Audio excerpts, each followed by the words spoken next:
Hello, j'espère que vous allez bien. On est lundi et je me suis dit que j'allais vous prendre dès le début de la semaine parce que je sais pas trop comment cette semaine va se passer. Monsieur est en vacances donc on va sûrement en profiter un petit peu. En plus on a les enfants et tout ça.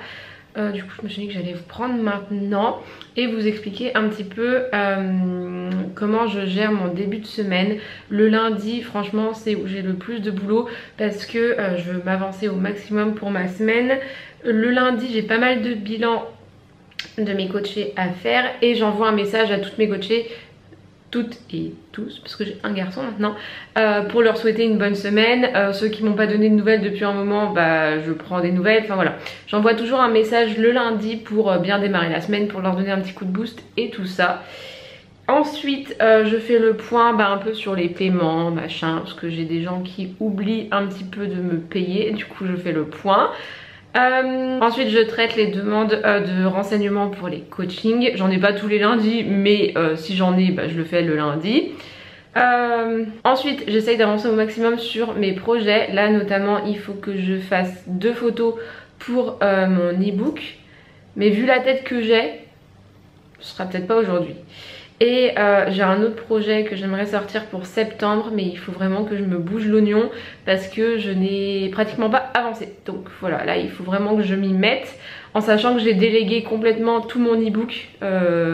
Voilà, donc là j'ai plus à m'en occuper à part 2 photos qui me manquent, sinon j'ai tout délégué. J'ai aussi du montage à faire, si j'ai de la création de contenu je la fais, enfin voilà. J'ai toujours pas mal de choses à faire le lundi. Et là en plus je suis très mal parce que, bon on va parler clairement, je vais avoir mes règles dans 4 jours.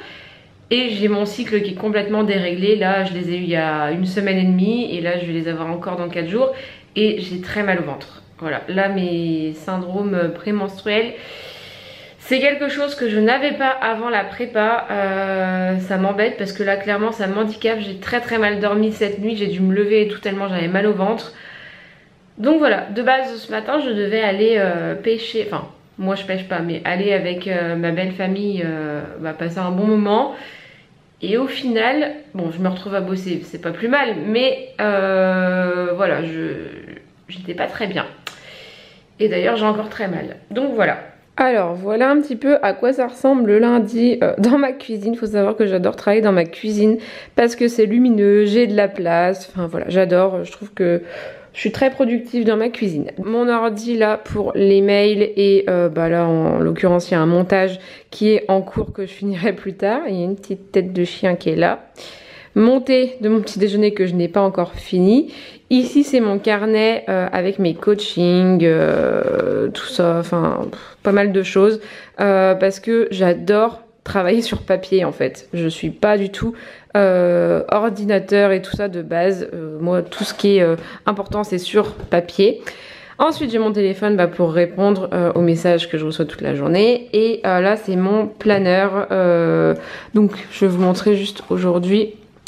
J'avais déjà avancé hier, donc j'avais un programme de sport à faire, je l'ai fait hier.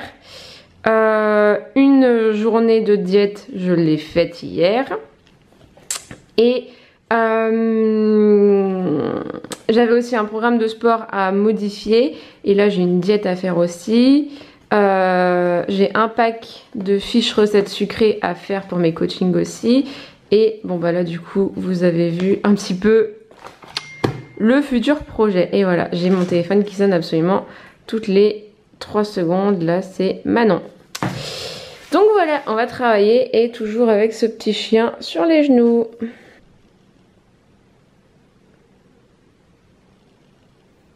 Alors pour ce midi, je vais chercher mon fils à l'école. Donc là j'ai rien préparé encore à manger mais j'ai déjà tout rentré dans mon application. Donc ça va être encore un wrap.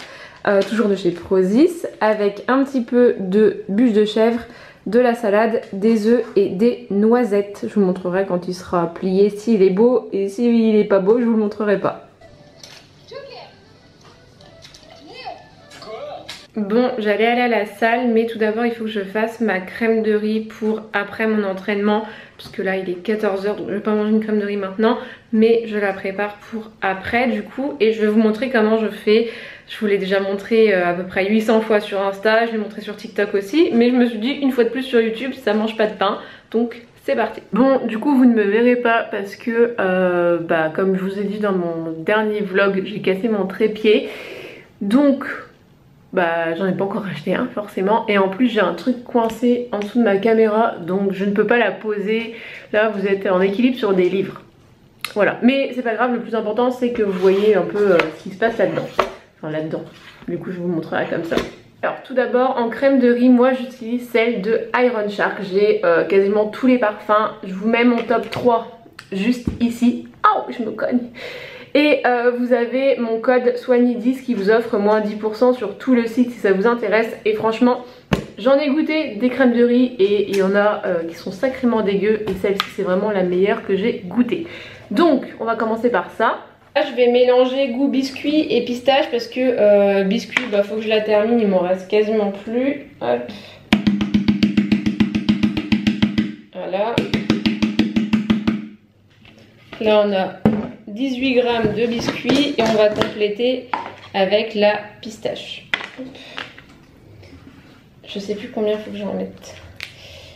Je sais plus si je me suis mis 50 ou 60 grammes. Donc 60 grammes. Oui, parce que vous pouvez adapter en fonction de vos macros. Hein. Si vous avez plus ou moins de glucides, vous mettez plus ou moins de crème de riz. Donc là, on a 60 grammes. Ensuite, on va ajouter de la protéine en poudre. Moi, j'utilise celle-ci de chez MyProtein et c'est la chamallow grillée qui se marie très très bien avec la crème de riz, peu importe le goût. Là, on va ajouter 20 grammes de protéines. J'ai fait chauffer de l'eau dans ma bouilloire avant et on va mettre du coup de l'eau bouillante. Donc moi d'habitude je fais à l'œil, mais là je vais peser pour que vous ayez exactement la quantité d'eau qu'il faut.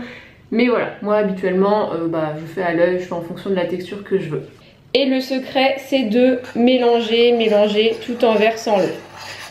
Sinon vous aurez des grumeaux. Donc, je commence par mettre une bonne quantité d'eau.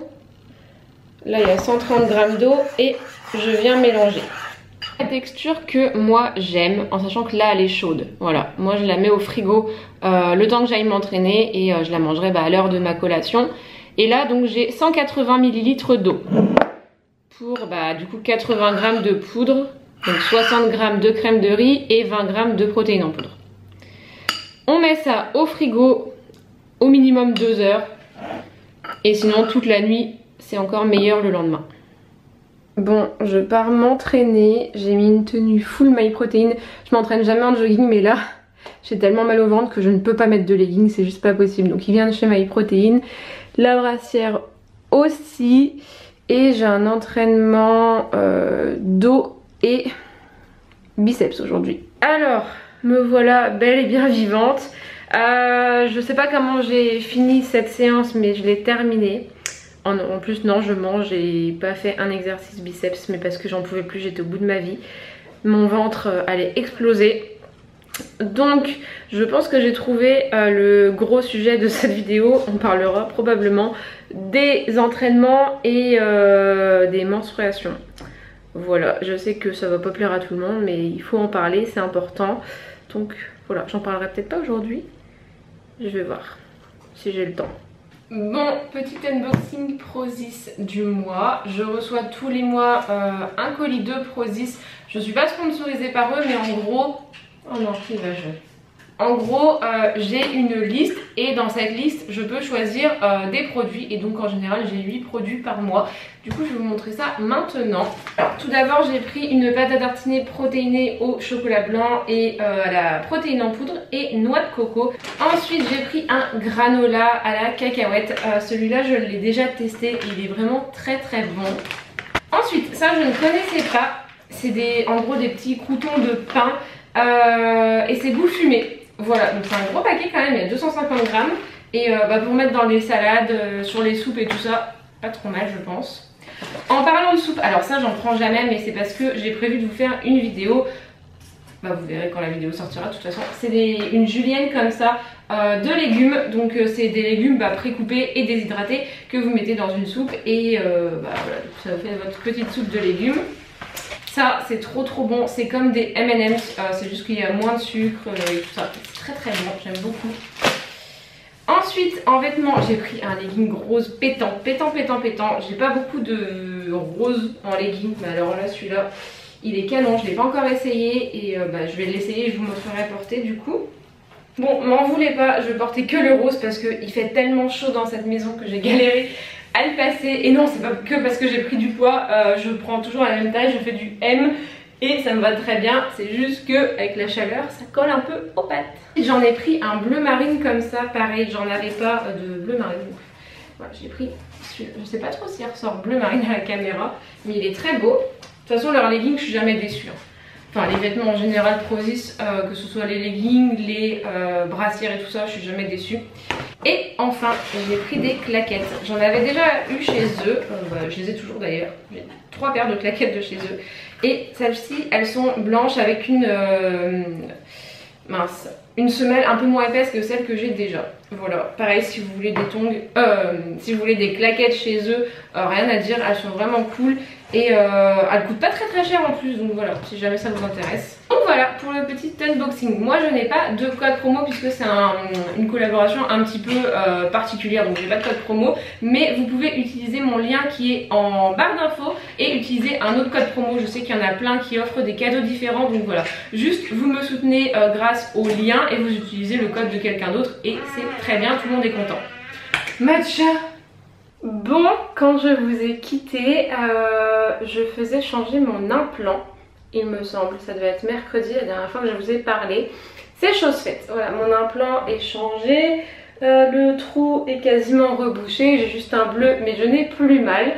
Et je vais vous expliquer un petit peu mon choix de remettre un implant, pourquoi j'ai attendu aussi longtemps avant de l'enlever, bref, je vais tout vous expliquer. Donc, depuis que j'ai eu mon fils, donc ça va bientôt faire 10 ans, je suis sous implant. J'avais commencé par en mettre un quand il est né, ensuite je l'ai enlevé 3 ans plus tard pour en mettre un nouveau. Sauf que les personnes qui se sont occupées de moi m'ont complètement, enfin la personne qui s'est occupée de moi m'a complètement charcutée. Voilà, normalement on a un patch, après on a une anesthésie locale dans le bras, après ils incisent, ils sortent l'implant, ils remettent le nouveau et basta, on met un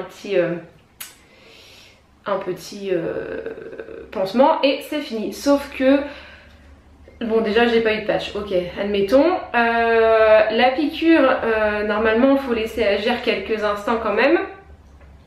J'ai pas eu le temps de dire ouf qu'il incisait déjà et il m'a incisé, bien incisé, hein. Voilà, donc j'ai des cicatrices qui ne se verront pas spécialement là à la caméra, mais qui sont quand même là et j'en ai une du coup qui n'est pas belle du tout parce que cette fameuse personne m'a complètement charcuté le bras. Donc après ce deuxième implant de Mi, j'avais très peur d'aller le changer, j'en avais pas envie d'ailleurs et j'ai attendu 3 ans supplémentaires. Alors qu'un implant c'est tous les 3 ans qu'il faut le changer. Au bout de 3 ans normalement il est mort et vous pouvez tomber enceinte. Enfin vous avez de forts risques de tomber enceinte.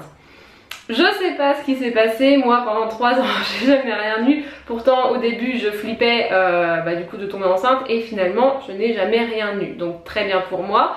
Mais quand j'ai pris rendez-vous pour changer mon implant et qu'elle m'a dit, qu'elle m'a demandé en fait la date à laquelle je devais l'enlever, c'était pendant le Covid. Voilà, et honnêtement pendant le Covid c'était déjà la mission pour aller au rendez-vous, enfin tout ça, donc j'ai sorti comme excuse que voilà, pendant le Covid j'avais pas forcément envie de les déranger plus qu'ils l'étaient déjà, en sachant que c'est la maternité qui s'occupe des implants et tout ça. Elle m'a dit mais vous savez, nous Covid ou pas, on a le même travail. Donc honnêtement elle m'a pas engueulée, mais elle m'a dit que j'aurais pu quand même tomber enceinte, enfin voilà. Donc pendant ce premier rendez-vous, elle m'a dit qu'elle ne me changerait pas ce jour-là, puisque de toute façon il fallait que j'aille en pharmacie le chercher et tout ça. Mais elle m'a fait aussi une mammographie et un frottis, puisque je n'en avais jamais fait. Et elle m'a dit quand on a eu un enfant et à presque 30 ans, c'est important d'en faire un. Donc on en a fait un. Mammographie, rien à dire, et frottis, il faut attendre 1 mois et demi avant d'avoir les résultats. Donc on va attendre encore un petit peu. J'espère qu'il n'y aura rien de grave, ou qu'il n'y aura rien du tout même, ce serait parfait. Et voilà, sinon niveau santé, à part ça, ça va. J'ai repris rendez-vous du coup une semaine plus tard pour faire, pour changer mon implant et en mettre un autre à la place. Du coup, je suis tombée sur une nouvelle sage-femme qui était vraiment adorable, très gentille. Et pour le coup, elle ne m'a absolument pas fait mal. J'avais un patch du coup à mettre 1h30 avant. Donc je l'ai mis et elle a piqué exactement à cet endroit là. Honnêtement le seul truc un peu désagréable c'était le produit qui piquait un peu dans le bras, mais largement supportable. Et ensuite elle m'a fait donc mon incision, elle a sorti mon implant, elle a remis l'autre, elle m'a fait le pansement et j'ai rien senti. Mais vraiment, et là quand je vois mon tout petit trou, je me dis elle a super bien travaillé, contrairement à l'autre quand elle a vu ma petite cicatrice, oui du coup ça fait une petite cicatrice, mais elle m'a dit moi vous aurez pas une cicatrice comme ça. Donc voilà l'histoire de mon implant, pourquoi j'ai tant tardé à le changer, pourquoi j'avais des risques de tomber enceinte aussi. Voilà, c'est pas ce que je recommande de faire, mais vu ma deuxième expérience, très sincèrement, j'avais aucune envie de le changer. J'ai remis un implant, pourquoi? Parce que je le supporte plutôt bien, j'ai pas eu de soucis de prise de poids ou de choses comme ça. Si je prends du poids, c'est parce que je mange trop, donc voilà. Après on va pas se leurrer, niveau santé, ça reste des hormones hein. Donc si je ne voulais pas d'hormones, j'aurais pu mettre un stérilet au cuivre ou tout simplement prendre aucune contraception. Mais l'objectif c'est pas que je me retrouve avec 12 gamins. Donc on a remis un implant et ça s'est très bien passé et j'espère que je vais le tolérer comme j'ai toléré les deux autres. Et voilà, c'est tout. Je voulais vous parler un petit peu des règles et de la musculation, comment moi je fais. Alors attention, il faut savoir que tout le monde n'a pas les mêmes règles, tout le monde n'a pas les mêmes douleurs et tout le monde ne réagit pas pareil. Bien entendu, on est complètement tous différents et suivant comment moi je réagis, il ne faut pas que ça vous influence sur vous, vos entraînements et tout ça. Donc moi pendant ma prépa, j'ai perdu mes règles au bout du 3e mois je crois. Parce que oui, vu que mon implant ne fonctionnait plus, j'avais retrouvé un cycle à peu près normal. Mais voilà, sous implant, normalement, j'ai plus mes règles. Ou alors des très petites. Bref, c'était plus le sujet. Mais donc, pendant la prépa, comme beaucoup de filles, j'ai perdu mes règles. Et je les ai retrouvées après, quand j'ai remangé, même bien remangé. Sauf que je n'ai jamais eu de syndrome prémenstruel comme j'ai en ce moment. Enfin là avec mon implant j'espère que ça va aller, mais là sans implant, sans implant parce qu'il fonctionnait plus du coup, j'ai eu vraiment des syndromes prémenstruels, j'arrive pas à parler, très douloureux. Vraiment, j'ai le ventre, le bas du ventre et même le ventre tout simplement hyper gonflé. Mais vraiment on dirait que je suis enceinte de 4-5 mois tellement il est gonflé. J'ai pour habitude d'avoir toujours mes abdos gainés, le ventre rentré, bref. Et là, quand je sais que je vais avoir mes règles, c'est juste impossible pour moi. Je vais m'entraîner comme je peux en jogging. Je peux pas mettre de leggings parce que je suis trop serrée. Ça me compresse le ventre, ça me fait très très mal. Donc, on va dire que cette période-là, elle est quand même pas ouf pour moi. Au-delà du fait que j'ai le ventre très gonflé, il est très très douloureux. C'est vraiment des symptômes que j'avais pas du tout avant. Donc je ne sais pas si c'est parce que mon implant était périmé et que ça y est tout se remettait en place, ou je sais pas si mon corps me fait payer ma prépa, mais franchement je regrettais vraiment d'avoir mes règles à ce moment-là. En plus je les avais soit une fois par mois, soit toutes les 2 semaines. C'était vraiment horrible. Alors quand c'est une fois par mois déjà c'est chiant parce que t'as mal et tout. Mais alors là toutes les 2 semaines je sortais à peine de mes règles que les autres arrivaient. Donc ça c'était vraiment hyper chiant. Ensuite par rapport à la salle, j'y vais quand j'ai mes règles. Mais par contre pour faire les jambes c'est une horreur. Du coup j'évite de faire les jambes quand j'ai mes règles. Je me focus sur le haut du corps. Je me dis c'est pas grave, les jambes je les ferai la semaine prochaine quand ça ira mieux. Mais sinon vraiment c'est beaucoup trop douloureux. Et pourtant j'ai pas des règles très abondantes. Mais vraiment au niveau douleur c'est atroce. Ensuite par rapport à mon travail, donc je travaille de la maison et en général je suis assise dans la cuisine. Sauf que là quand je suis en syndrome prémenstruel ou quand j'ai mes règles tout simplement, ça devient très compliqué de rester assise. Il faut vraiment que j'ai une position semi-allongée pour aller bien, voire complètement allongée. Chose qui n'était pas du tout présente avant. Avant je pouvais être assise, debout, allongée. Vraiment c'était un jour comme les autres en fait, alors que maintenant j'ai vraiment l'impression d'être handicapée par mes règles et c'est vraiment bizarre en fait parce que j'avais pas du tout ça avant. Donc je vous dis, je sais pas si c'est mon corps qui me le fait payer ou mon implant qui, vu qu'il fonctionnait plus, mon corps reprenait les devants. Franchement je sais pas. En tout cas je pense que je serai tranquille maintenant avec mon implant. En tout cas c'est ce qui s'est passé pour mes 2 implants précédents. Je n'avais quasiment pas mes règles. Voilà, c'était le sujet principal de cette vidéo et très sincèrement je pense que le avant n'était pas très intéressant. J'ai pas commencé le montage mais je sais que j'ai pas filmé grand chose parce que monsieur était en vacances et du coup j'ai pas spécialement filmé. Je viens de finir le montage de cette vidéo qui dure quand même 20 minutes donc je vais m'arrêter là finalement.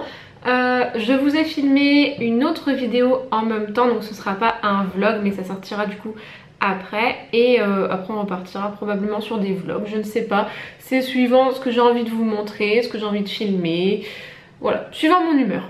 Donc j'espère que cette vidéo vous aura plu, qu'elle vous aura intéressé. Si c'est le cas, n'hésitez pas à la liker, à laisser un commentaire pour m'encourager, me dire quel genre de vidéo vous aimeriez voir sur la chaîne et à vous abonner si c'est pas encore fait et à activer la cloche pour recevoir une notification dès que je poste une vidéo. Et moi je vous dis à la prochaine dans une nouvelle vidéo.